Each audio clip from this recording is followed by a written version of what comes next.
Thank you, Tara. So what that is presenting is a vision of the name of the organization says it all: conscious global leadership. So conscious, what does that mean? I think a lot of people think conscious means you have to go and meditate or sit in a cave for many, many hours, or have a guru, or do yoga, or be a vegetarian, or what does conscious mean? Well, let's go back to what I said in the last little space, which was scarcity, greed, comes from fear. And what's the opposite of fear? Anyone? Shout it out, come on. What's the opposite of fear? I'm still waiting. Those are great, but there's a particular word that really nails it. It's trust. Okay.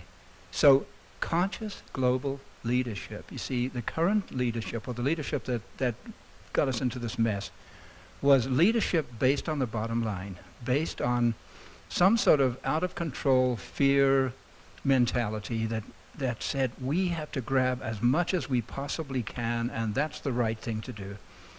And what if we flip that completely on its head and have a trust-based leadership where the CEO of that organization is trusted by his organization in a way that it sounds like, certainly, Casey's company sounds like it operates on something like those principles. And there are a number of other similar enterprises that work that way. So I think there's something really, really valuable here in terms of it's the transition from fear to trust. And yes, it's love, but love's the most misunderstood word on the planet. God, we're so messed up when it comes to love. But when it comes to trust, that's pretty simple. Although it's still, it's still an issue. I'm dealing with Bank of New York Mellon as trustee for a trust. What kind of trust is that? It looks like Stephen wants to jump in here. What Tara was saying, to pose a hypothetical, if I may. Okay, may I throw this out there? Please.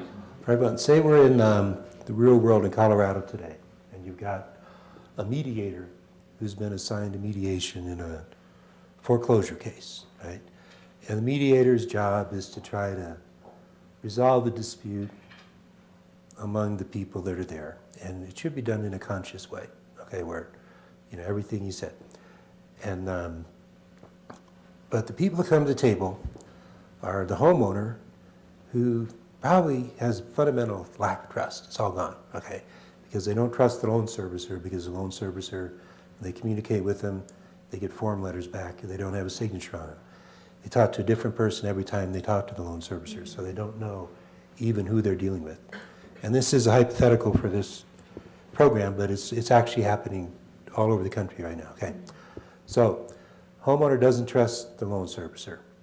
The loan servicer comes in to try to negotiate a deal. The loan servicer is in a situation where they have an inherent conflict of interest. And again, these are all human beings, okay? These are all human beings. The loan servicer, well, except the computer that makes the decisions for the loan servicer, that's not a human being. But the loan servicer has the duty to bring in as much money as possible from this loan to pay off the investors who are suing him because they've been lied to. They also have supposedly a duty to make a good deal for the homeowner, but those interests conflict. And the way it's working out is the loan servicers usually serve the interests of, the trustee, of the investors, of the people who want the money because they've been lied to. And those are valid, legitimate interests, okay?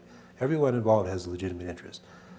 So it's like the judge is there not knowing what to do, sends it to the mediator, and applies the law to the best of the judge's ability, usually, in trying to resolve this thing if they don't work it out in mediation. But most of these things don't get worked out in mediation because there aren't real participants on the bank side. You got a real homeowner who's got a broken heart and they're losing their home, and they don't know why, and they're not getting any real person to talk to them about how to resolve this thing. And they're totally frustrated. And in the meantime, while they're going through this, the foreclosure is proceeding in Colorado independently, and the notices all say, oh, by the way, while we're doing this, the foreclosure may proceed. And maybe they'll get like a loan modification. And this happens all around the country too. There's a lot of testimony about this. Congress, there are cases in El Paso County, I don't know about Pickens County, and all over where someone gets a loan modification, they're making their payments, they're doing everything right, and the foreclosure is proceeding along this parallel track, and then suddenly they get a letter that says, oh, we're not going to put you in the modification because we don't have to. And the next day they get a thing, oh, your house was sold in a foreclosure sale. And it's like, what?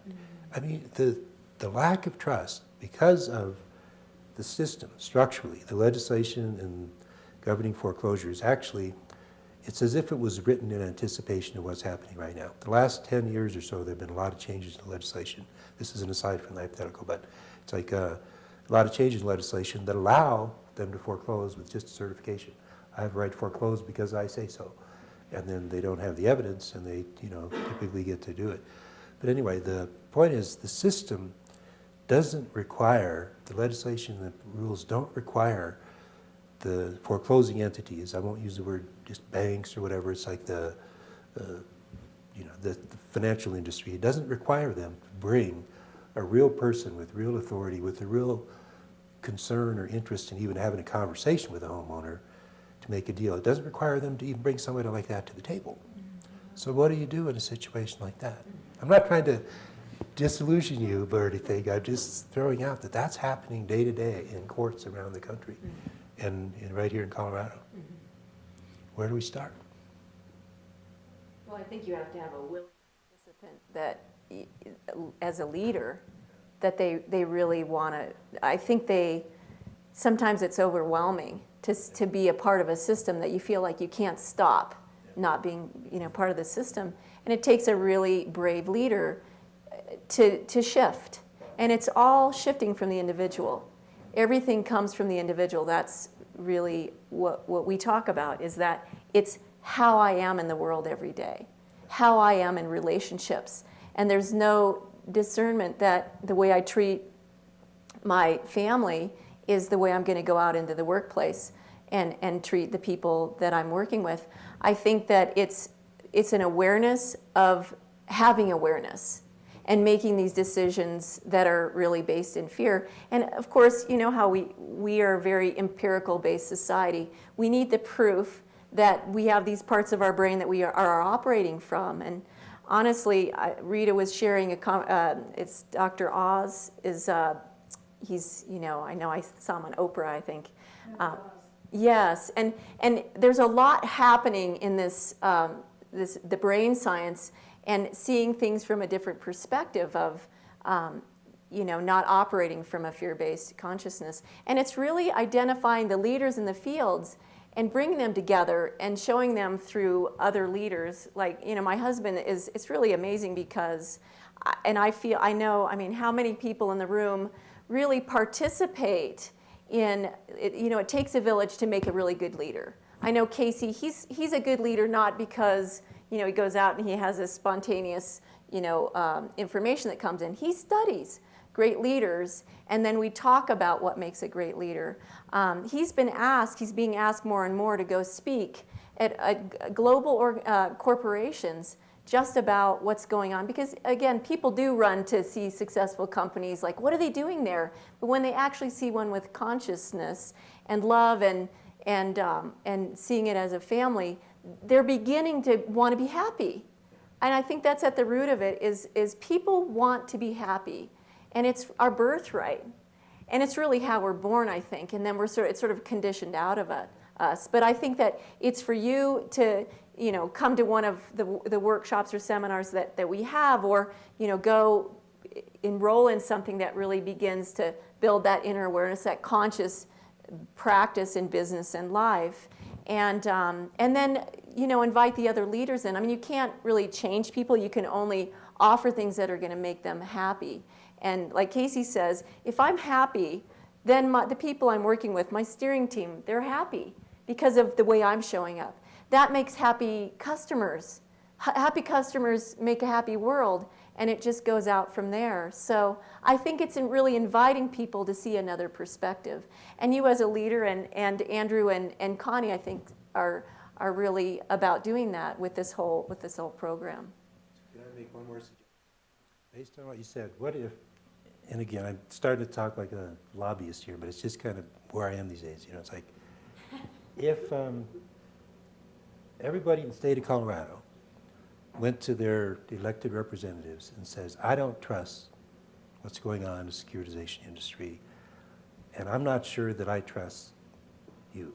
I want to be able to trust you to require these guys, when they come in to foreclose on property, to show that they have a right under Colorado real property law to do so. If they do, fine. If they don't, turn it over to the court to resolve all these disputes and to reform this agreement. Judges can reform contracts, you know, if they need to be reformed, you know, equitable reformation. So first of all, you know, inspire the legislatures to be trusted by passing laws that would require the securitization industry, which is not trusted at all right now, to prove that they have a right to foreclose on real property, for one thing. So first, the legislature. The impact of that would also affect the judges. See, I'm stuck in the real world these days, and I've been abandoning my songwriting because of this, but it's okay, because this is, law is art in my world, okay? It's like I'm kind of trying to create something to help a lot of people, you're right. Mm-hmm. So it's like if judges have law that allows them to then be present and be in integrity and say, wait, stop. The law, the statute, and the rules now require that if you want to foreclose on real property, you have to produce this evidence of ownership, the chain of title, everything, documentation from the pooling and servicing agreement, everything necessary in order to show you have a right to do this without requiring the homeowner to have to sue you to get these documents.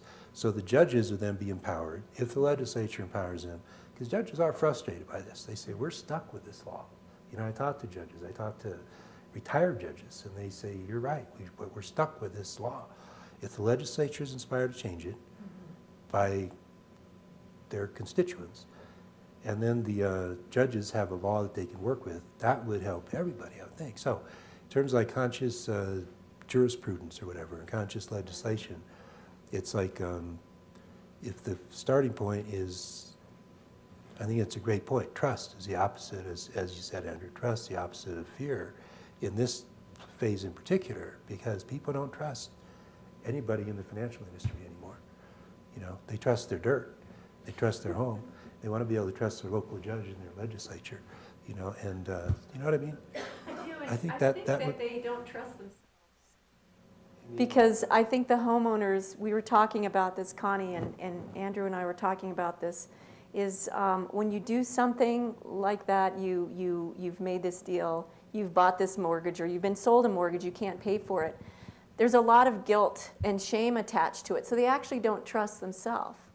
And I think that that's at the heart of it. There's a, you know, almost feeling embarrassed that and shameful about what they've done. And I think that to really show them that, you know what, I mean, I have a pretty big mortgage. I mean, we bought a house, and you know, at the height of the market, and we have this big mortgage, and now the value's really been probably cut in half. So I'm not estranged from this whole situation. It's just we're all affected by it, and it really starts with, how do I feel about myself? Can I forgive myself for getting into a situation that's caused me some pain?